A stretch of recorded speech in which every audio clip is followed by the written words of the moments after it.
Hi. ఇందాకే 'Mirai' movie చూశాను. అందులో ఒక పాయింట్ నాకు అర్థం కాలేదు. ఏదో షేర్ చేసుకోవాలనిపించి షేర్ చేసుకుంటున్నాను.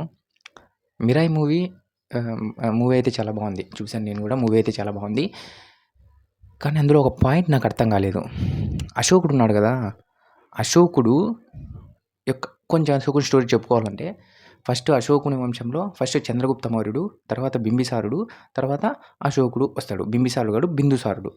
చంద్రగుప్త మౌర్యుడు, బిందుసారుని యొక్క కొడుకు అశోకుడు. ఇది బాగుంది.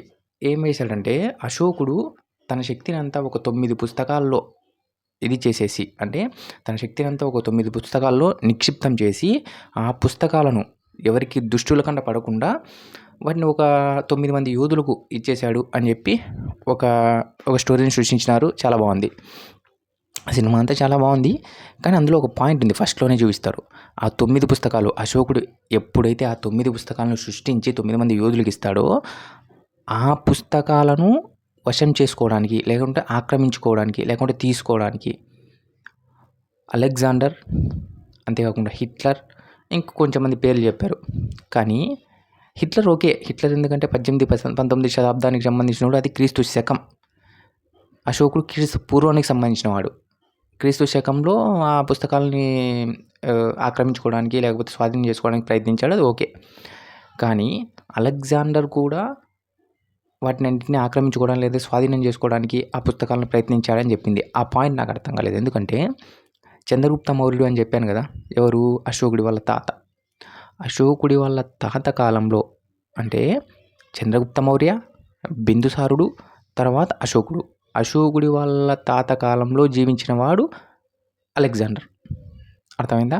అశోకుడి వాళ్ళ తాత కాలంలో జీవించిన వాడు అలెగ్జాండరు ఆ టైంలో, అంటే దాదాపు క్రీస్తు శకం 321 ఆ టైంలో మన భారతదేశంపై దండెత్తడం జరిగింది. పురుషోత్తంలో అతన్ని ఓడించాడు అని చెప్పుకుంటారు. కొన్ని పుస్తకాల్లో ఓడించలేదు, ఆయన వశపడిపోయాడు అని కూడా చెప్పుకుంటారు.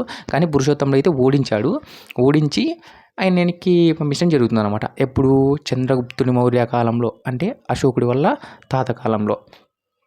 తరువాత అశోకుడు ఈ 9 పుస్తకాలను సృష్టించిన తర్వాత అసలు అలెగ్జాండర్ ఎలా ప్రయత్నిస్తాడు ఆ 9 పుస్తకాలను వశం చేసుకోవడానికి? ఆ పాయింట్ ఒకటి ఎందుకు పెట్టారా అనిపించింది నాకు. మిగతా సినిమా అంతా చాలా బాగుంది. రాముడి క్యారెక్టర్ కూడా చాలా బాగుంది. అసలు చాలా బాగుంది. అదే ఆ ఒక్క పాయింట్ ఎందుకు పెట్టారా అనిపించింది. అదొకటి షేర్ చేసుకోవాలనిపించింది. అది చెప్పాను నేను. అలెగ్జాండరు క్రీస్తు పూర్వం 321 ఆ ప్రాంతానికి సంబంధించిన వాడు. ఈయనేమో క్రీస్తు పూర్వం 221. ఎందుకంటే క్రీస్తు పూర్వం అంటే రివర్స్ వెళ్తాయి డేట్స్ అన్నీ. ఇప్పుడు అవి ఎలా ఎంచుకుంటామంటే మనము 10, 9, 8, 7, 6, 5, 4, 3, 2, 1 అలా ఎంచుకుంటాం అనమాట. ఆ 1 నుండి మళ్ళీ క్రీస్తు శకం మొదలవుతుంది. తర్వాత 0 వచ్చి 1, 2, 3, 4, 5 అలా వస్తాయి అన్నమాట క్రీస్తు శకము. అంటే దాన్ని బట్టి చూస్తే అలెగ్జాండరు 321 ప్రాంతానికి చెందినవాడు క్రీస్తు పూర్వం. అశోకుడు 261 ప్రాంతానికి చెందినవాడు, అంటే క్రీస్తు పూర్వం. అప్పుడు అలెగ్జాండర్కి ఈ యొక్క అశోకుడికి దాదాపు 150 సంవత్సరాల డిఫరెన్స్ ఉంది. అంటే 150 సంవత్సరాల ముందు పుట్టినోడు అలెగ్జాండరు. అలాంటప్పుడు అలెగ్జాండర్ అశోకుడు తన శక్తిని అంతా ఆ పుస్తకాల్లో నింపింటాడు కదా, వాటిని తీసుకోవడానికి ఎందుకు ప్రయత్నిస్తాడు? ఆల్రెడీ అప్పుడు చనిపోయింటాడు కదా. ఆ పాయింట్ ఏదో మరి డైరెక్టర్ ఎందుకు అనుకున్నాడో తెలియదు, కానీ ఆ పాయింట్ అంతా తీసుకొచ్చాడు. అదేదో తప్పు అనిపించింది నాకు. అంతే. తప్పనేం కాదు, కానీ ఎందుకో ఆ పాయింట్ పెట్టుకుంటే బాగుండేది అనిపించింది అంతే. Okay, thank you.